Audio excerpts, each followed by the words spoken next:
মঙলবাৰে ঋণ মুক্তি ধন প্ৰাপ্তিৰ সকলোতকৈ ডাঙৰ উপায়। মঙলবাৰে এগিলাচ পানী দি দিব 2টা লং। তেতিয়া দেখিব আপোনাৰ জীৱনত চলি থকা ডাঙৰতকৈ ডাঙৰ ঋণৰ বোজা দূৰ হৈ পৰিছে। চাওক, আজিৰ এই ভিডিঅ'টো সেই সকলৰ বাবে হয় যিসকলে ধাৰ ঋণক লৈ বহুত চিন্তাত ভুগি আছে, যিসকলৰ জীৱনত ধাৰ ঋণৰ সমস্যা বহুত বাঢ়ি গৈছে। এজনৰ পিছত এজন, এজনৰ পিছত এজনৰ পৰা যিকোনো ব্যক্তিৰ পৰা আপুনি ধাৰ ল'ব লগা হৈ আছে আৰু যিবোৰ পইচা আপুনি লৈ আছে সেই পইচাবোৰ আপোনাৰ মনে বিচাৰিলেও ঘূৰাই দিব পৰা নাই। তেন্তে এই ভিডিঅ'টো কেৱল মাত্ৰ আপোনাৰ বাবে, কিয়নো ধাৰ কেতিয়াও কোনো ব্যক্তিয়ে নিজৰ ইচ্ছামতে নলয়। তেওঁৰ ঘৰত যদি কোনো কষ্ট হয়, দুখ আহে, ডাঙৰ বেমাৰ হয়, তেতিয়া তেওঁ নিবিচাৰিলেও অন্য লোকৰ পৰা ধাৰ ল'ব লগা হয়। আৰু যেতিয়া ঘৰত টকা পইচা কমকৈ থাকে, ইনকাম কমকৈ হয়, তেতিয়া যদি আমি ধাৰ লওঁ তেনে ক্ষেত্ৰতো সেই ধাৰ মাৰিবলৈ আমাৰ বহু কষ্ট হয়। সেই পইচা ঘূৰাই দিয়াটো সহজ নহয়। এতিয়া আপোনাক এই ধাৰ ঋণৰ দৰে সমস্যাৰ পৰা মুক্তি দিব সংকট মোচন হনুমানজীয়ে। চাওক, সংকট মোচন হনুমানজী কলিযুগৰ এনেকুৱা এজন দেৱতা হয় যিজনে অতি শীঘ্ৰেই সকলোৰে মনোকামনা পূৰণ কৰে আৰু আপোনাৰ জীৱনৰ ডাঙৰতকৈ ডাঙৰ সমস্যা তেওঁ দূৰ কৰি দিয়ে। সংকট মোচন হনুমানজীৰ ওপৰত বিশ্বাস কৰি যদি আপুনি এবাৰ মঙ্গলবাৰে এই উপায়টো কৰিব পাৰে, এগিলাচ পানীত 2টা লং দি, বহুত সৰু উপায় হয় যিটো আপুনি কৰিব লাগিব। এনেকৈ ভাবিব লাগিব যে আপোনাক ঋণৰ পৰাটো মুক্তি দিবই, লগতে আপুনি কেতিয়াও ধাৰ ল'বলগীয়া নহয়। ভৱিষ্যতে কেতিয়াও এনেকুৱা সমস্যা যাতে নাহে যে আপুনি টকা পইচাক লৈ চিন্তিত হ'বলগীয়া হয়। যিসকল লোকে ধন টকা পইচাক লৈ চিন্তিত হৈ আছে, বহু বেছিকৈ যিসকলৰ ঘৰত নিৰ্ধনতা হৈ থাকে, যিসকল লোকৰ ওপৰত মাতা লক্ষ্মী ৰুষ্ট হৈ পৰিছে, তেওঁলোকেও এই উপায়টো কৰিব পাৰে। আৰু যিসকল লোকে ধাৰ ঋণৰ দৰে সমস্যাত ফচি আছে, বিশেষকৈ তেওঁলোকে এই উপায়টো কৰক। এবাৰ নিশ্চয় কৰি চাওক। হয়তো এতিয়ালৈকে আপুনি বহু ধৰণৰ উপায় কৰিছে। যিসকল লোকৰ ধাৰ ঋণ থাকে, যিসকল লোকে দুখ আৰু কষ্টত ভুগি থাকে, যিসকল লোকৰ ধন টকা পইচাৰ সমস্যা অধিক আছে, তেওঁলোকে সদায় কিবা নহয় কিবা উপায় কৰিয়ে থাকে। কোনোটো এটা উপায়ে কাম কৰক, যিকোনো ধৰণে এই ধাৰ ঋণৰ পৰা মুক্তিটো পাব পাৰোঁ। কোনোটো এনেকুৱা এটা ৰাস্তা পোৱা যাওক যে আমি এই জীৱনত এই ধাৰ ঋণৰ দৰে সমস্যাৰ পৰা দূৰত থাকিব পাৰোঁ, যাতে এই ধাৰ ঋণৰ পৰা মুক্তি পাব পাৰোঁ। গতিকে এতিয়া আমি যি উপায়ৰ কথা ক'ব বিচাৰিছোঁ, এইটো মঙ্গলবাৰৰ উপায় হয়, সংকট মোচন হনুমানজীৰ লগত সম্পৰ্ক থকা উপায় হয়। আৰু এবাৰ যদি আপুনি এই উপায়টো শ্ৰদ্ধা ভক্তি আৰু সম্পূৰ্ণ নিষ্ঠাৰে কৰিব পাৰে, তেন্তে জানি লওক যে কোনো ধৰণৰ দুখে আপোনাক চুব নোৱাৰে। আপোনাৰ জীৱনত চলি থকা সকলোবোৰ দুখ দূৰ হৈ পৰিব।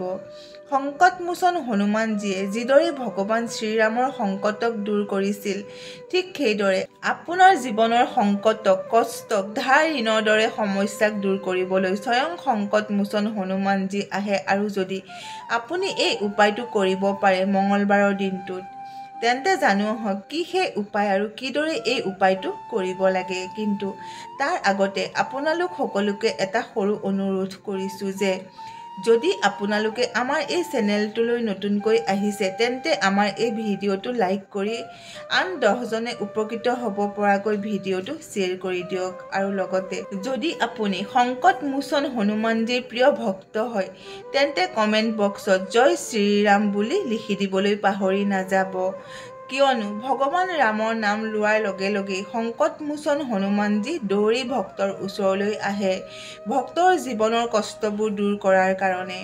সেইকাৰণে ভগৱান ৰামৰ নাম তেওঁৰ সকলোতকৈ প্ৰিয় হয়। তেন্তে আহক ভিডিঅ'টো আৰম্ভ কৰোঁ। প্ৰিয় বন্ধু বান্ধৱীসকল, সৰ্বপ্ৰথমে আপোনালোকে কি কৰিব লাগিব, 2টা ফুল থকা লং ল'ব লাগিব। লংটো যাতে ভঙা চিঙা নহয় তাৰ ওপৰত লক্ষ্য ৰাখিব। ফুল থকা লংহে হ'ব লাগিব। ভঙা চিঙা আৰু ফুল নথকা লং ল'লে এই উপায়টোৱে কাম নকৰিব। লগতে এটা গিলাচত বা কোনো অন্য পাত্ৰত শুদ্ধ জল ল'ব লাগিব, অৰ্থাৎ পানী ল'ব লাগিব। তাৰ পিছত আপুনি আপোনাৰ ঘৰত থকা থাপনা বা মন্দিৰত বহিব লাগিব। এই উপায়টো আপুনি ঘৰতেই কৰিব লাগিব। ঘৰৰ মন্দিৰত বহি ল'ব আৰু আপুনি যি গিলাচ বা অন্য পাত্ৰত পানী লৈছিল সেই পানীখিনিত সেই 2টা লং দি দিব লাগিব। যি ফুল থকা 2টা লং আপুনি লৈছিল সেই 2টা লং আপুনি সেই পানীখিনিত দিব লাগিব। আৰু তাৰ পিছত আপুনি কি কৰিব? তাৰ পিছত আপুনি হনুমান চালিচাৰ পাঠ কৰিব লাগিব। কিমান বাৰ কৰিব লাগিব? 7 বাৰ আপুনি হনুমান চালিচা পাঠ কৰিব লাগিব। যদি 7 বাৰ কৰিব নোৱাৰে তেন্তে এবাৰ হ'লেও অৱশ্যেই হনুমান চালিচা পাঠ কৰিব লাগিব। আপুনি ইয়াত জয় শ্ৰীৰাম বুলিও ক'ব পাৰিব, কিয়নো ভগৱান শ্ৰীৰামৰ নামটো সংকট মোচন হনুমানজীৰ অতি প্ৰিয় হয়। যদি হনুমান চালিচাৰ পাঠ কৰিব পাৰে তেন্তে অতি উত্তম হয়। হনুমান চালিচা পাঠ কৰাৰ পিছত সেই পানীখিনি লৈ মহাদেৱৰ শিৱলিংগত গৈ সেই পানীখিনি ঢালিব লাগিব। মহাদেৱৰ শিৱলিংগত সেই পানীখিনি ঢালি দিয়াৰ পিছত সেই পানীখিনিত থকা লং 2টা ঘৰলৈ লৈ আহিব লাগিব। সেই লং 2টা তাত এৰি থৈ নাহিব, ঘৰলৈ লৈ আহিব লাগিব। মঙলবাৰৰ পৰা আপুনি এই কামটো আৰম্ভ কৰিব লাগিব। মঙলবাৰৰ পৰা আপুনি এই উপায়টো কৰিব লাগিব আৰু শনিবাৰলৈকে কৰিব লাগিব।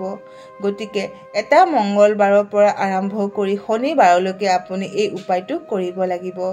তাৰ পিছত আপোনাৰ ওচৰত কিমানটা লং একগোট হৈ পৰিব? আপোনাৰ ওচৰত 10টা লং একগোট হৈ পৰিব। চাওক, মঙলবাৰ, বুধবাৰ, বৃহস্পতিবাৰ, শুক্ৰবাৰ আৰু শনিবাৰ 5 দিন হ'ল। 5 দিনৰ হিচাপত যদি আপুনি 2টাকৈ লঙৰ প্ৰয়োগ কৰে তেন্তে 10টা লং আপোনাৰ ওচৰত একগোট হৈ পৰিব। তাৰ পিছত আপুনি এটা সৰিয়হৰ তেলৰ প্ৰদীপ তৈয়াৰ কৰি ল'ব লাগিব আৰু ইয়াত গোটেই কেইটা লং আপুনি দি দিব লাগিব। আপুনি যি সৰিয়হৰ তেলৰ প্ৰদীপ তৈয়াৰ কৰি লৈছে তাৰ ভিতৰত এই 10টা লং ঢালি দিব লাগিব আৰু শনিবাৰৰ দিনা সন্ধিয়া সময়ত আহঁত গছৰ তললৈ গৈ এই প্ৰদীপটো জ্বলাই দিব লাগিব। ক'ত গৈ জ্বলাব লাগিব? আহঁত গছৰ তললৈ গৈ এই প্ৰদীপটো জ্বলাই দিব লাগিব। সৰিয়হৰ তেলৰ প্ৰদীপ জ্বলাব লাগিব য'ত 10টা লং দিয়া হৈছিল। এই কথাটোৰ ওপৰত আপুনি ধ্যান ৰাখিব লাগিব যে সন্ধিয়া সময়ত আপুনি যাব লাগিব আহঁত গছৰ তললৈ আৰু প্ৰদীপটো জ্বলাব লাগিব। কোন দিনাখন জ্বলাব? শনিবাৰৰ দিনা, কিয়নো আপুনি এই উপায়টো মঙলবাৰৰ দিনাৰ পৰা আৰম্ভ কৰিছিল আৰু এই উপায়টো আপুনি শনিবাৰলৈকে কৰিছে। আৰু শনিবাৰৰ দিনা যিটো শেষৰ দিন হ'ব, শনিবাৰৰ দিনটো, সেইদিনা আপুনি কি কৰিব লাগিব? আপুনি যি সৰিয়হৰ তেলৰ প্ৰদীপ তৈয়াৰ কৰিব লাগিব 10টা লং তাত ঢালি দিব লাগিব আৰু আহঁত গছৰ তললৈ গৈ জ্বলাই থৈ আহিব লাগিব। এই কথাষাৰ দুবাৰকৈ আমি এই কাৰণেই কৈছোঁ যে আপুনি এই উপায়টো ভালকৈ বুজি পাওক আৰু উপায়টো ভালকৈ কৰক। চাওক, যেতিয়াই আপুনি এই উপায়টো কৰিব আপোনাৰ জীৱনত যিমানেই ডাঙৰ ধাৰ-ঋণৰ সংকট নাথাকক কিয়, যিমানেই ডাঙৰ কষ্ট নহওক কিয়, সেই সকলোবোৰ আপোনাৰ জীৱনৰ পৰা দূৰ হৈ পৰিব। সকলোতকৈ ডাঙৰ কথাটো হ'ল যে আপোনাৰ যদি কোনো এনেকুৱা মনোকামনা আছে বা বহু সময়ৰ পৰা পূৰণ হোৱা নাই, জীৱনত সেইবোৰ পোৱা নাই যিবোৰ আপুনি বিচাৰি আছিল, তেন্তে এবাৰ এই উপায়টো কৰি চাওক। তাৰ পিছত চাব কেনেকৈ সেই সকলোবোৰ আপুনি নোপোৱাকৈ থাকিব যিবোৰ আপুনি ইমান দিনৰ পৰা বিচাৰি আছিল। জীৱনত আপুনি যিবোৰ বিচাৰি আছিল সেই সকলোবোৰেই পাব, কিয়নো কলিযুগৰ দেৱতা সংকট মোচন হনুমানজীয়ে অতি শীঘ্ৰেই সকলোবোৰ মনোকামনা পূৰণ কৰে। ইয়াৰ লগতে জনাওঁ যে যিসকল লোকে শনিৰ পীড়াত ভুগি আছে, সমস্যাত ভুগি আছে, চাওক, শনিৰ পীড়া বহুত কষ্টদায়ক হয়, কিয়নো শনি দেৱতা হৈছে কৰ্মফলদাতা। ব্যক্তিক তেওঁৰ কৰ্মৰ হিচাপত ফল দিয়াটো শনি দেৱতাৰে কাম হয় ন? যদি ব্যক্তিয়ে ভাল কাম কৰে তেন্তে তেওঁক ভাল ফল কোনে দিয়ে? শনি দেৱে দিয়ে। আৰু যদি ভুল হৈ যায় তেন্তে ব্যক্তিৰ জীৱনলৈ কষ্ট আহে।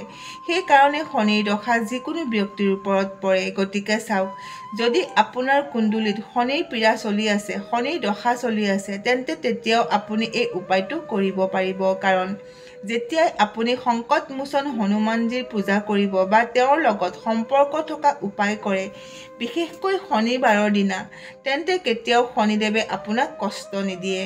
নে তেওঁৰ পীড়াই কষ্ট দিয়ে, লগতে শনি দশাও দূৰ হৈ যায়। গতিকে এইটো বহুতেই চমৎকাৰী উপায় হয়, বহুতেই কল্যাণকাৰী উপায় হয়। আৰু এনেকৈ মানি লওক যে সকলো দিশৰ পৰা সকলো ধৰণৰে ধন দিয়ে, সুখ দিয়ে, মনোকামনা আপোনাৰ পূৰণ হয় যেতিয়াই আপুনি এই উপায়টো কৰে। উপায়টো আমি আপোনাক খুব ভালকৈ বুজাই দিবলৈ চেষ্টা কৰিছোঁ। উপায়টো অলপ কঠিন হ'লেও উপায়টো আপুনি এবাৰ কৰি চাওক, নিশ্চয় ইয়াৰ ফল আপুনি লাভ কৰিব আৰু লগতে আপুনি সকলো সমস্যাৰ পৰা মুক্ত হ'ব পাৰিব। আশা কৰিলোঁ আজিৰ এই ভিডিঅ'টো আপোনালোকৰ ভাল লাগিল। যদি ভাল লাগে তেন্তে আমাৰ এই চেনেলটো লাইক কৰক, শ্বেয়াৰ কৰক আৰু লগতে আমাৰ এই চেনেলটো ছাবস্ক্ৰাইব কৰি দিয়ক। আজিলৈ ইমানেই। শুনি থাকক জ্ঞানৰ গংগা।